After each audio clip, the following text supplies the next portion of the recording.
direito de governar o Maranhão.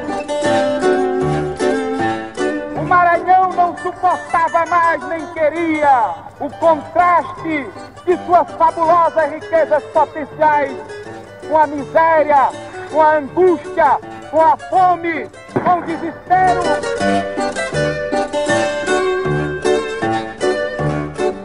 A Fundação José Sarney foi criada no início dos anos 90, logo depois que Sarney deixou a presidência da República, para preservar a memória, os documentos, as obras de arte que ele reuniu no período que foi presidente. Era uma instituição privada mantida pela família Sarney. Em 2011, a Fundação Privada José Sarney iniciou seu processo de extinção alegando que não tinha mais dinheiro. Para abrigar o acervo que estava na antiga fundação, foi criada, por lei da governadora Rosiana Sarney, uma fundação pública, que é a Fundação da Memória Republicana Brasileira, que funciona no mesmo local que é o Convento das Mercês. Na prática, fica tudo igual. A fundação dentro do Convento das Mercês, que é, na verdade, o grande objetivo dele. O objetivo dele maior é realmente preservar o culto à imagem dele. E financiar, ele não tem condição de bancar isso. Não é que não tenha condições, talvez até tivesse, né? Mas não quer bancar esse patrimônio dele.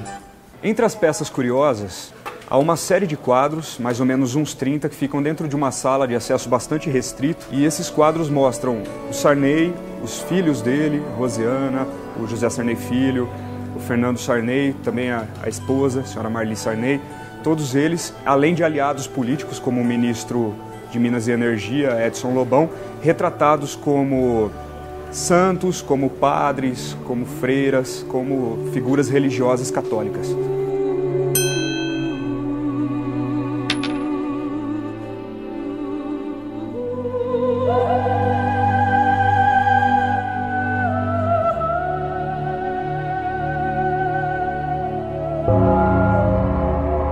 No início desse ano, o Ministério Público começou a acompanhar o processo de criação da Fundação Pública e extinção da Fundação José Sarney.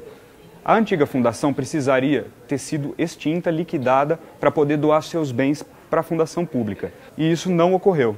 Este liquidante, até hoje, não recebeu qualquer notificação do Ministério Público falando sobre irregularidade nesta doação. Ela está ainda em processo de liquidação, a Fundação José Sarney. A antiga Fundação José Sarney não pôde ser liquidada, de acordo com o Ministério Público, porque ela não apresentou as prestações de contas dos últimos anos. Quanto às contas de 2010 e 2011, já foram elas aprovadas pelo Conselho Fiscal e o Conselho Curador da Fundação. Portanto, ele, o Ministério Público, é que não veio examinar as contas conforme determina a legislação. De acordo com a Promotoria das Fundações em São Luís, a situação atual da Fundação é irregular. Se existisse qualquer irregularidade, o Ministério Público, então, já deveria ter entrado com uma ação para anular a doação, o que não foi feito até hoje.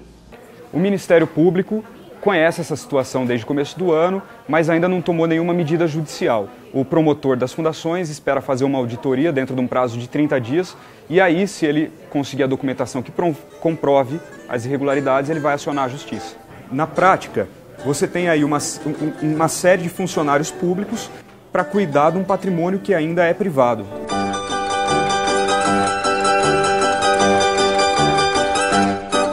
Além dos problemas apontados agora pelo Ministério Público, já existe uma ação de inconstitucionalidade movida desde o ano passado pela OAB contra a lei que criou essa fundação pública. Um dos pontos inconstitucionais, segundo a OAB, é o fato de o senador José Sarney ser patrono vitalício e hereditário dessa fundação. A última vez que isso foi previsto expressamente num texto legal, né, ou seja, a sucessão hereditária para pessoas na gestão pública, foi na Constituição de 1824, a Constituição do Império, que dizia exatamente isso, que o governo era monárquico, hereditário, constitucional e representativo, e que os palácios, terrenos possuídos pelo senhor Dom Pedro I ficaram sempre pertencendo aos seus sucessores. É mais ou menos o que está acontecendo ali. O Maranhão não quer mais a coletoria como uma caixa privada a angariar dízimos